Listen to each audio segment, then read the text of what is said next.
Captain Sarah Martinez gripped the controls of her A-10 Thunderbolt as warning lights flashed across her instrument panel.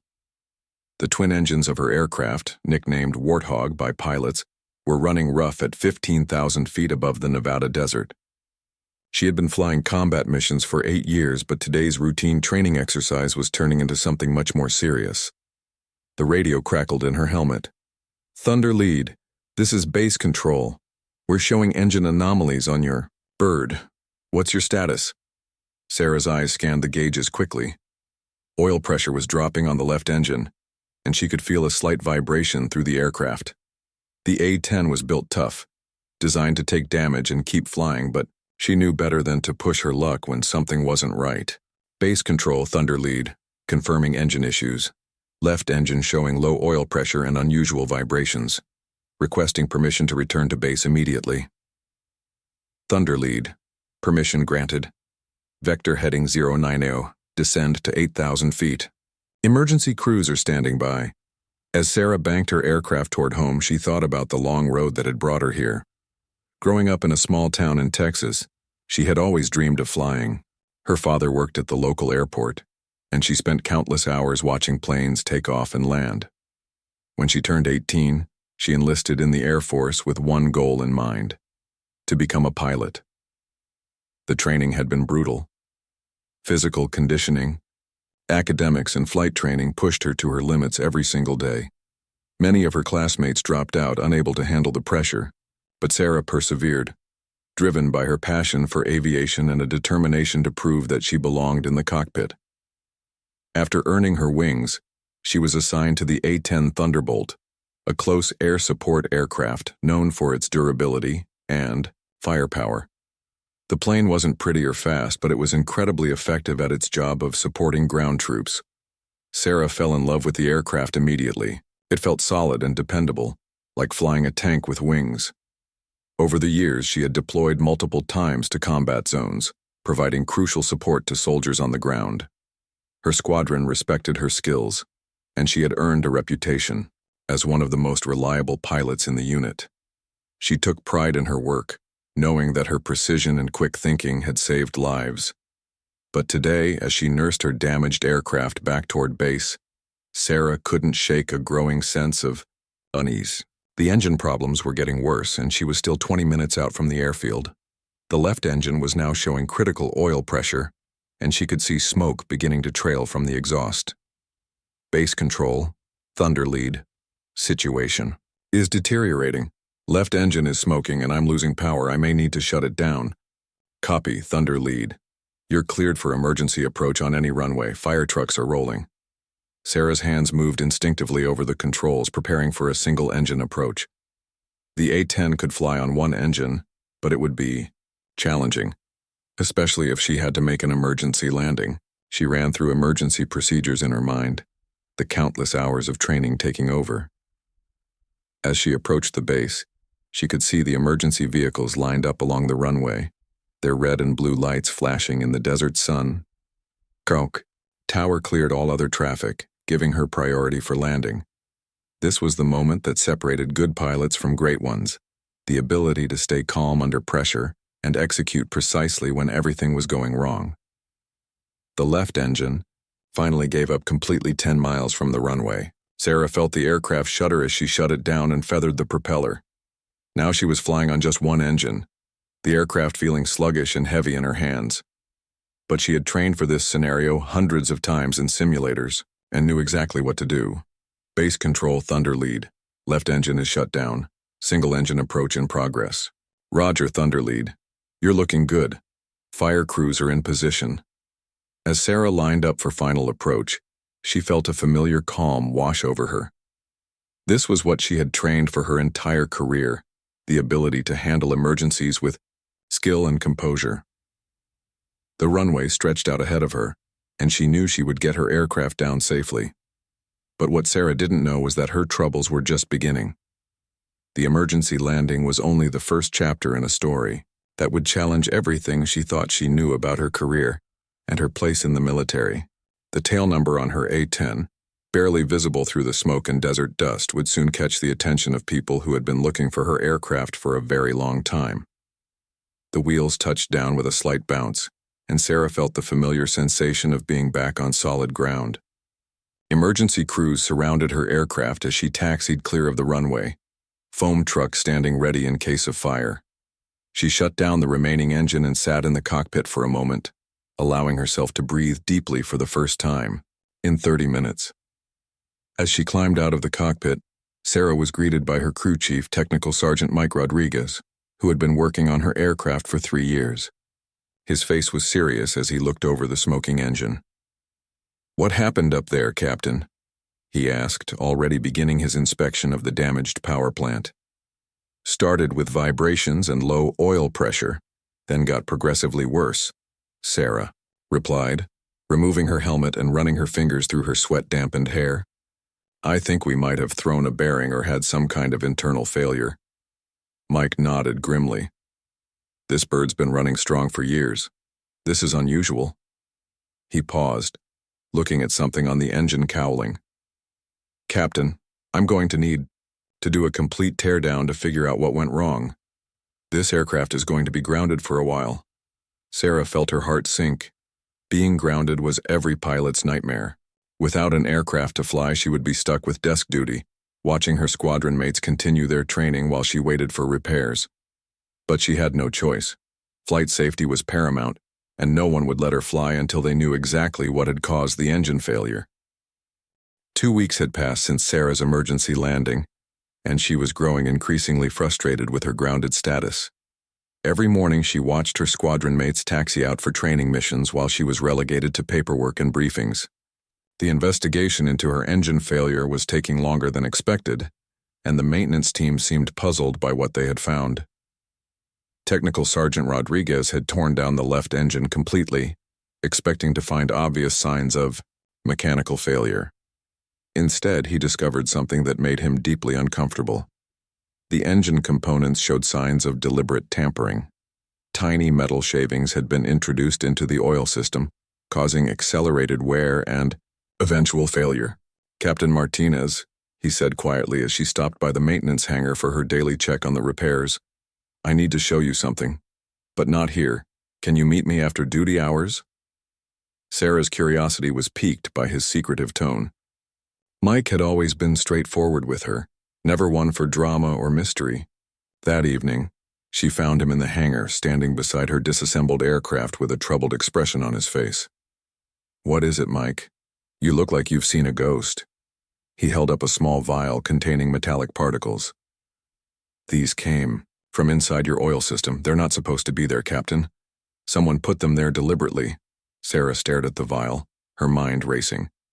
"Are you saying someone sabotaged my aircraft?" "I'm saying that's what the evidence suggests. But there's more."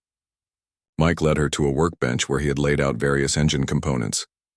"I've been doing some research on your aircraft's history. Your tail number is 810964. Do you know what that means?" Sarah shook her head. Aircraft tail numbers were just identifiers to her, nothing more. "That aircraft was involved in a classified incident 15 years ago.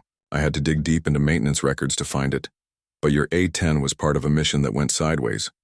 The pilot flying it then was Captain James Fletcher." The name meant nothing to Sarah, but Mike's expression suggested it should. "What kind of incident?" "The records are mostly blacked out. But from what I can piece together, Captain Fletcher was flying close air support in Afghanistan when something went wrong. His mission involved protecting a convoy that was carrying something important enough that the details are still classified today." Sarah felt a chill run down her spine. "What happened to Fletcher?" "That's where it gets interesting. He completed his mission successfully, but immediately afterward he was transferred to a desk job and eventually left the Air Force. According to people who knew him, he claimed that he had been silenced because he saw something he wasn't supposed to see." Mike paused, looking around the empty hangar nervously. "Captain, there are people who have been tracking aircraft tail numbers from that operation. They're looking for any pilot who might have access to the same information that Fletcher claimed to have." Sarah's mind was reeling. "Are you suggesting that someone sabotaged my engine to ground me? Why? Think about it. You've been flying that exact aircraft for 2 years now. If someone wanted to get you out of the cockpit and examine the aircraft, Thoroughly causing an engine failure would be the perfect cover. While you're grounded, they have unlimited access to search every inch of that plane. The implications of what Mike was suggesting were staggering. Sarah had always trusted her fellow service members completely. The idea that someone within her own organization might be working against her was almost impossible to accept. Mike, this sounds like conspiracy theory nonsense. Who would do something like this and why? Before he could answer, the hangar light suddenly went out. In the darkness, they heard footsteps approaching from multiple directions. Mike grabbed Sarah's arm and whispered urgently, "We need to get out of here. Now." They moved quietly toward the back of the hangar, using their knowledge of the layout to navigate in the darkness. Sarah's heart was pounding as she realized that someone had been listening to their conversation. The timing of the power outage was too convenient to be coincidental. As they reached the rear exit, powerful flashlights suddenly illuminated them from behind. "Stop right there," a voice commanded with military authority. "Turn around slowly with your hands visible." Sarah and Mike complied, squinting against the bright lights. As her eyes adjusted, she could make out 3 figures in military uniforms, but their faces were obscured by the glare of their flashlights. "Captain Martinez," the voice continued, "you've been asking questions about things that don't concern you. That needs to stop." "Who are you?" Sarah demanded, trying to keep her voice steady. "What authority do you have to detain us?" "We're from the Office of Special Investigations. We're conducting a security review related to your aircraft and its operational history. Sergeant Rodriguez has been sharing classified information with you, which is a serious violation of security protocols." Mike stepped forward protectively. "I haven't shared any classified information. Everything I told the captain came from unclassified maintenance records." One of the figures moved closer, and Sarah caught a glimpse of his face. Older, weathered, with cold eyes that suggested he had seen too much in his career. "Sergeant, you've been digging into records that are beyond your clearance level. That stops now." The man turned his attention to Sarah. "Captain Martinez, you're going to continue your duties as normal. You will not discuss what you've learned here tonight with anyone. Your aircraft will be repaired and returned to service soon. Is that understood?" Sarah felt anger rising in her chest. "I have a right to know if my aircraft was sabotaged. If someone is trying to harm me, I need to know why. Captain, you're operating under the mistaken assumption that you have rights in this situation. You don't. This is a matter of national security, and you will comply with our instructions." The lead investigator signaled to his companions, who moved to flank Sarah and Mike. "Both of you will report to different bases tomorrow morning. Captain Martinez, you're being temporarily reassigned to Nellis Air Force Base in Nevada. Sergeant Rodriguez, you're going to Langley Air Force Base in Virginia." Sarah realized they were being separated to prevent them from sharing information. "You can't just transfer us without proper orders. The orders are being cut tonight. You'll receive them in the morning." The man's tone was final. "Captain, I strongly advise you to forget everything you think you learned tonight.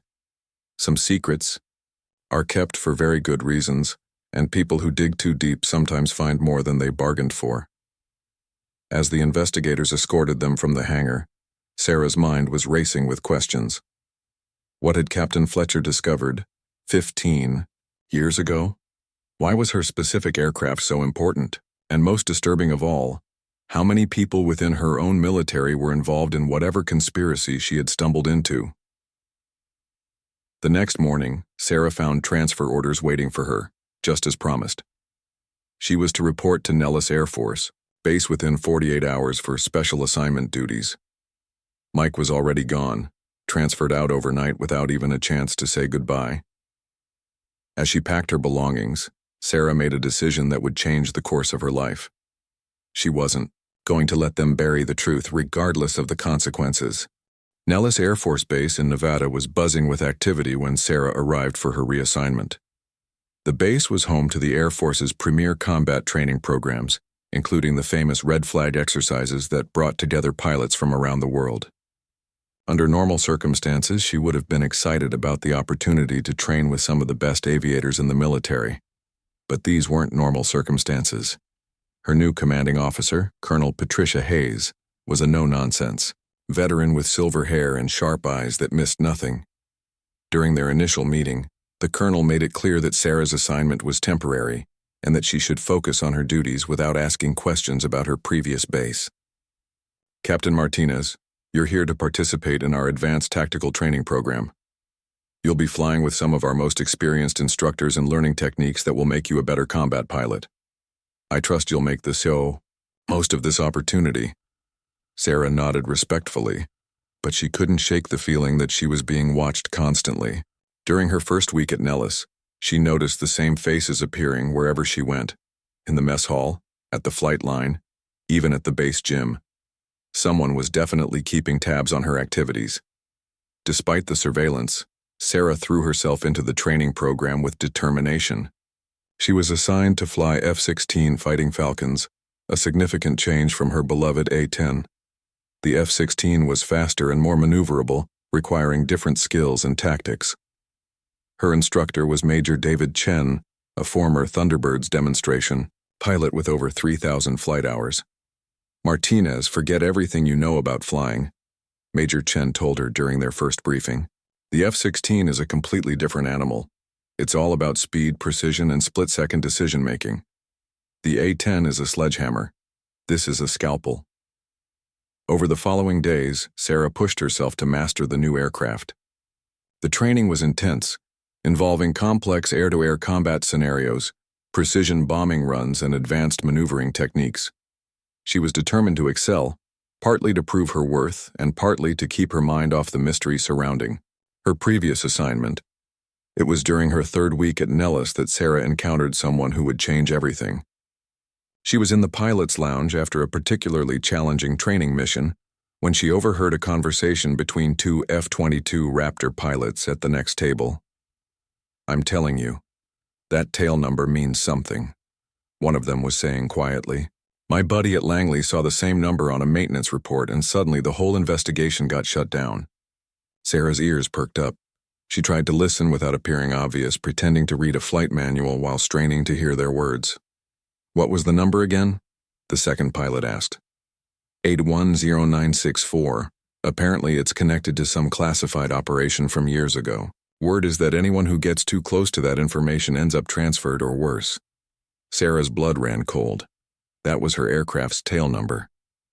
These pilots were talking about the same mystery that had gotten her and Mike Rodriguez in trouble. She waited until the two pilots left, then quickly followed them outside. "Excuse me," she called out to them in the parking lot. "I couldn't help but overhear you talking about a tail number. I'm Captain Martinez and I think we need to talk." The two pilots exchanged glances nervously. The older one, a major with pilot wings and multiple combat decorations, stepped forward cautiously. "I'm Major Rick Stevens, and this is Captain Tony Walsh. Why are you interested in that tail number?" Sarah looked around to make sure they weren't being overheard. "Because it's my aircraft. I was flying 8120-964 when it had an engine failure that grounded me. Now I'm finding out that there's some kind of cover-up connected to that plane." Major Stevens's expression became serious. "Captain, you need to be very careful what you say and who you say it to. That aircraft is connected to something big, and people who ask too many questions tend to disappear from the Air Force pretty quickly." Captain Walsh nodded in agreement.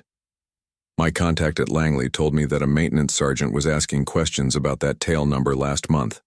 The next day he was transferred to a remote radar station in Alaska." Sarah realized they were talking about Mike Rodriguez. "That sergeant was working on my plane. He discovered evidence that my engine was sabotaged." Both pilots stared at her in shock. Major Stevens grabbed her arm gently but firmly. "Captain, we can't talk about this here, too many ears. Can you meet us off base tonight? There's a diner called Murphy's about 10 miles south of here, 8 o'clock. Sarah agreed, her mind racing with possibilities. Finally, she might be able to get some answers about what was happening to her and why her aircraft was so important. That evening, Sarah arrived at Murphy's diner to find Major Stevens and Captain Walsh already waiting in a corner booth. The restaurant was nearly empty, with only a few truckers and local residents scattered throughout the dimly lit dining room. "Captain Martinez," Major Stevens began after she sat down, "what I'm about to tell you could end all of our careers if the wrong people find out. Are you prepared for that?" Sarah nodded without hesitation. I need to know the truth, whatever it is. Major Stevens looked around nervously before continuing. 15 years ago, there was a mission in Afghanistan involving several A-10s, including the aircraft you were flying. The mission was to provide close air support for a convoy carrying captured enemy intelligence, specifically documents and computer drives that contained information about a terrorist network's operations. He paused to take a sip of coffee, his hands slightly shaking. The convoy came under heavy attack and the A-10s were called in to provide cover. During the engagement, one of the pilots, Captain James Fletcher, flying tail number 810964, discovered that the convoy was also being tracked by American forces that weren't supposed to be there. Sarah leaned forward, hanging on every word. What do you mean, American forces that weren't supposed to be there? Captain Walsh picked up the story. According to Fletcher, there were special operations personnel who were trying to intercept the convoy before it reached its destination. They wanted to get their hands on the intelligence for their own purposes, possibly to sell it or use it for unauthorized operations. Major Stevens nodded grimly. Fletcher witnessed American soldiers attacking the very convoy he was supposed to be protecting. He provided air support against U.S. forces, which saved the convoy but created a massive scandal that had to be covered up. The implications of what they were telling her hit Sarah like a physical blow. Are you saying that there are people within our own military who were willing to betray a mission for personal gain? That's exactly what we're saying, Major Stevens replied. And those people are still in positions of power.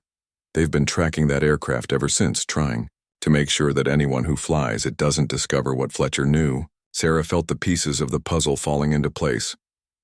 So when I started asking questions about the sabotage, they decided I was getting too close to the truth. Exactly. The problem is that Fletcher hid evidence somewhere in that aircraft before he was forced to give it up. Apparently, he documented everything he saw and stashed it where only another pilot would think to look. Captain Walsh leaned across the table. The people behind the cover-up have been searching for that evidence for 15 years. They can't risk retiring the aircraft because Fletcher might have hidden the information somewhere that would be discovered during decommissioning, so they keep it in service and monitor anyone who flies it too regularly. Sarah realized that she had stumbled into something far more dangerous than a simple mechanical failure. She was now part of a conspiracy that reached into the highest levels of the military, and people with significant power wanted to keep the truth buried at any cost. After her meeting with Major Stevens and Captain Walsh, Sarah spent sleepless nights trying to process what she had learned.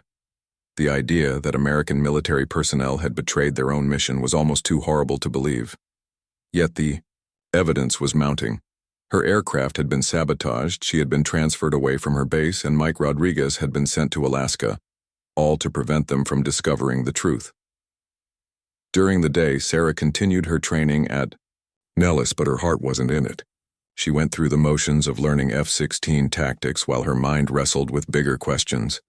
How could she expose a conspiracy that involved people with enough power to transfer military personnel at will? Who could she trust when the corruption might extend to any level of the Air Force hierarchy? Her answer came from an unexpected source. 3 days after the diner meeting, Sarah was walking to her quarters after evening chow when a woman approached her in the parking lot. She was in civilian clothes but carried herself with military bearing. Tall, confident, with gray-streaked hair and intelligent eyes.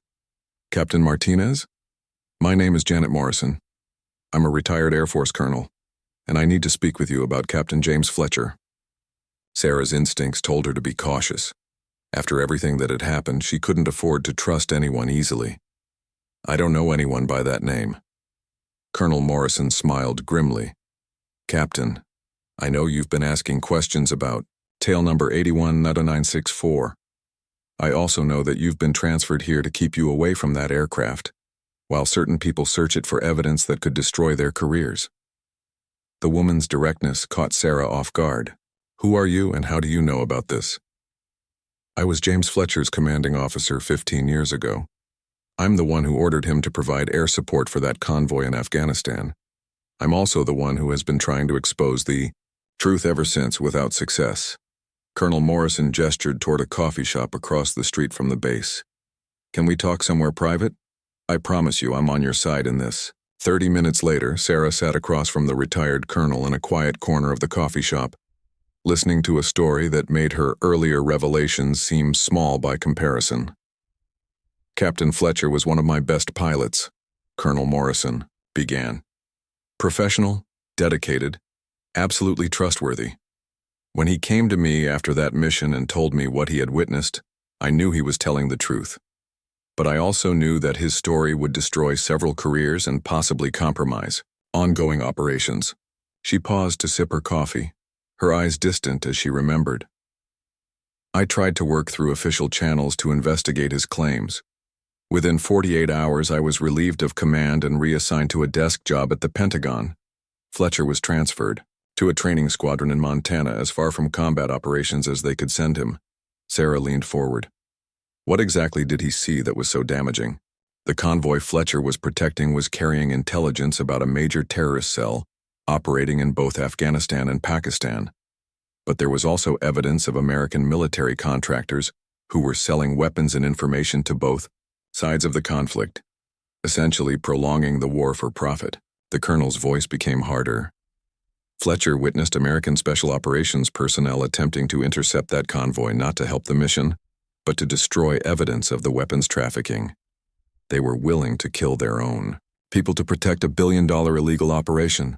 Sarah felt sick to her stomach. How many people were involved?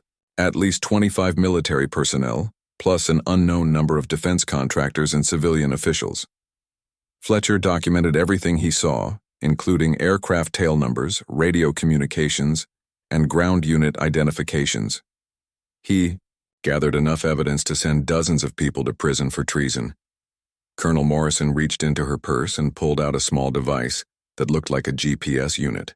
Fletcher gave me this before he was forced out of the Air Force. It's an encrypted storage device containing copies of all his evidence.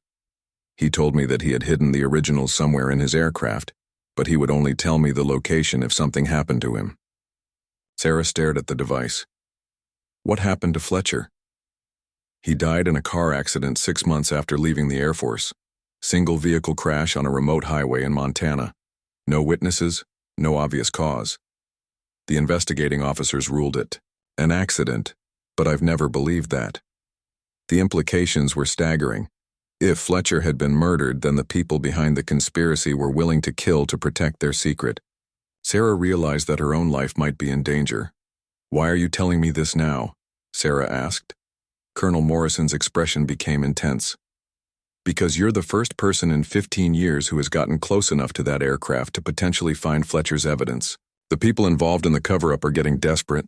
They're older now, some are retiring soon, and they know that their secret won't stay buried forever. She leaned across the table. Captain, I believe Fletcher hid his evidence somewhere, in that aircraft where only a pilot would think to look. You know that plane better than anyone else who has flown it recently. If we can find Fletcher's original documentation, we can finally expose this conspiracy. Sarah's mind was racing. But I can't get back to my aircraft. They've made sure I'm stuck here at Nellis while they search it. That's where you're wrong, Colonel Morrison said with a slight smile. I still have friends in high places, people who weren't involved in the conspiracy and want to see justice done. Tomorrow you're going to receive orders for a special training mission that requires you to return to your previous base and fly your original aircraft. Sarah could hardly believe what she was hearing. You can do that? Let's just say that there are generals who have been waiting 15 years for someone to bring them the evidence they need to clean house. Your mission will be to conduct a detailed pre-flight inspection of tail number 810964, during which you'll search for Fletcher's hidden evidence. The colonel reached across the table and placed her hand on Sarah's arm. Captain, I won't lie to you. This is extremely dangerous. The people we're up against have killed to protect their secret, and they won't hesitate to do it again. If you're discovered searching that aircraft, your life will be in immediate danger. Sarah looked into the older woman's eyes and saw the pain of 15 years of carrying this burden alone. She thought about Captain Fletcher, who had died trying to expose the truth.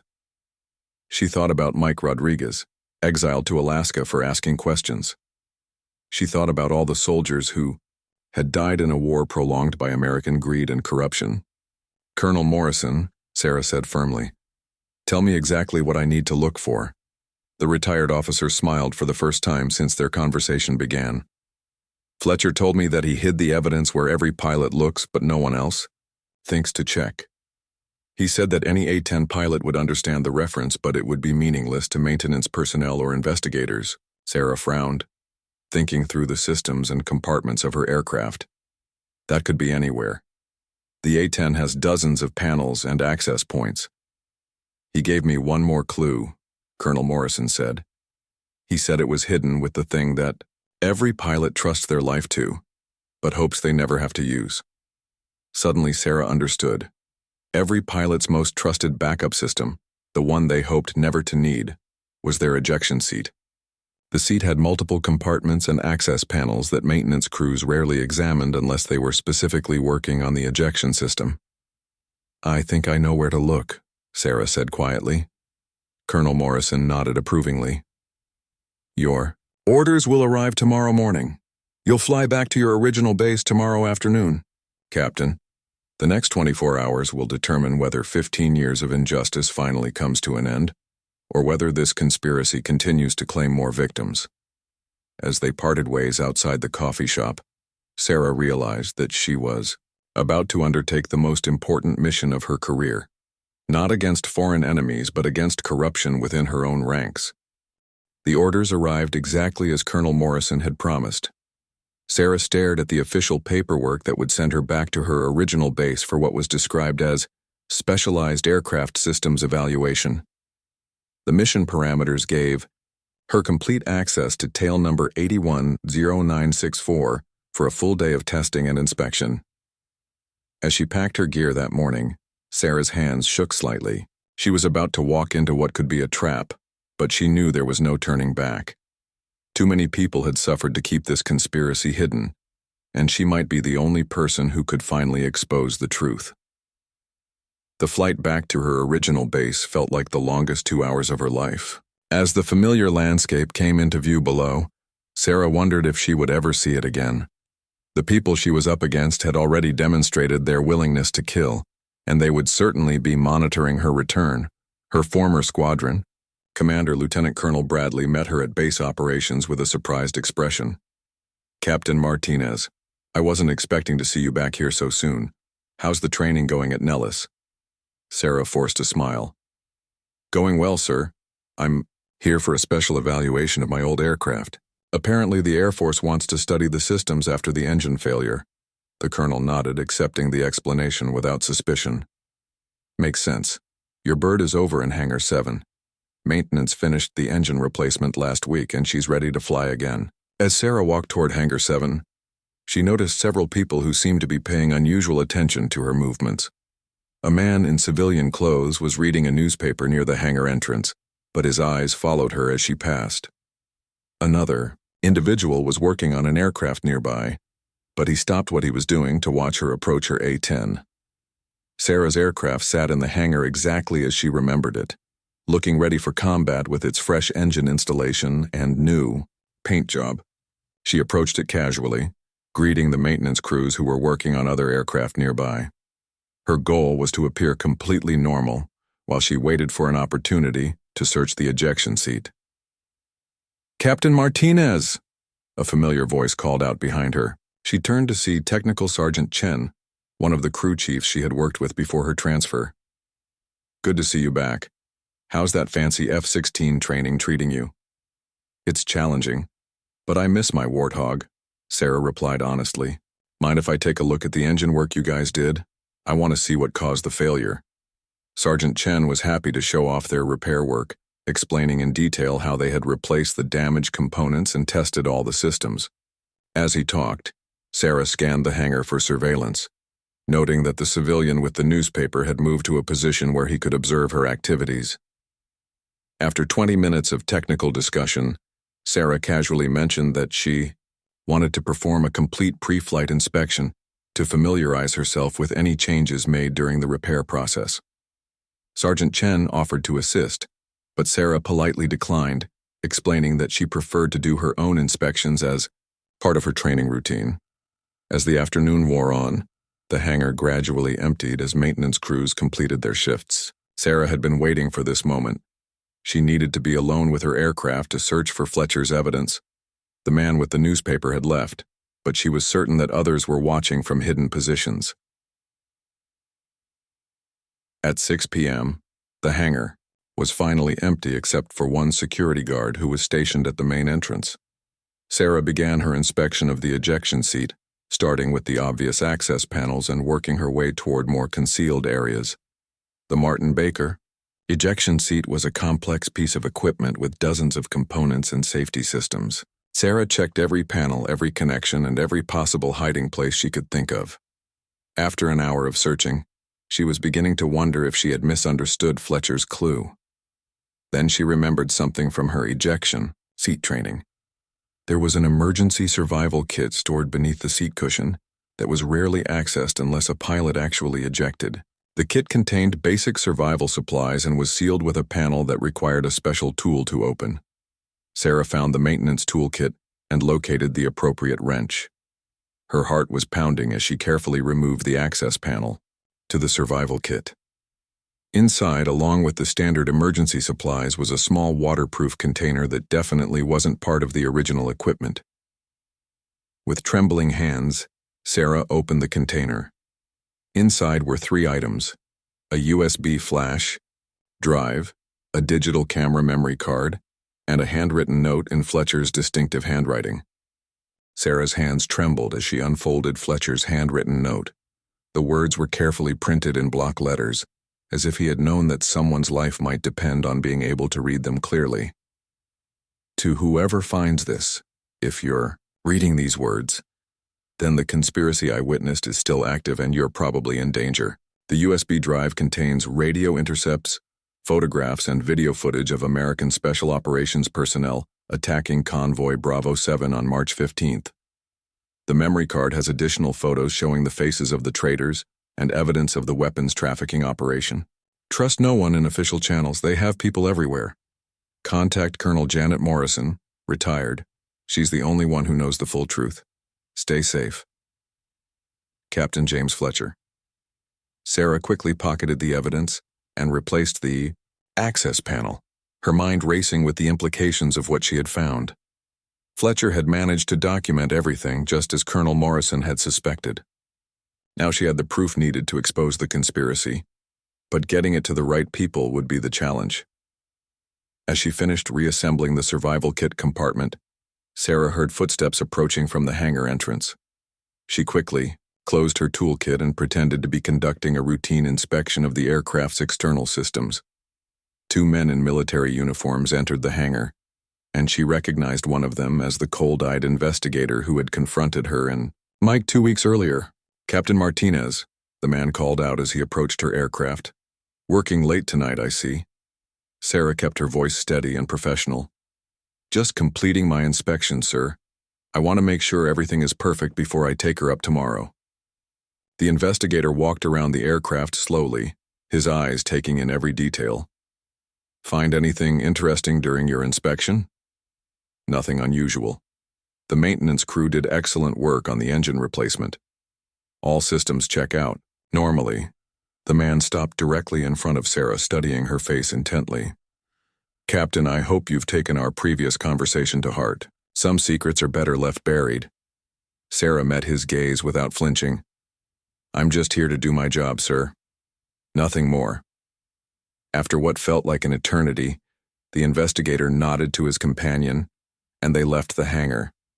Sarah waited another 10 minutes before making her way back to her quarters, the evidence burning like fire in her pocket. That night, Sarah used her personal laptop to examine Fletcher's evidence, making sure to disable her internet connection first. What she saw on the screen made her sick to her stomach. The USB drive contained dozens of files documenting a systematic betrayal that had cost American lives and prolonged conflict for profit.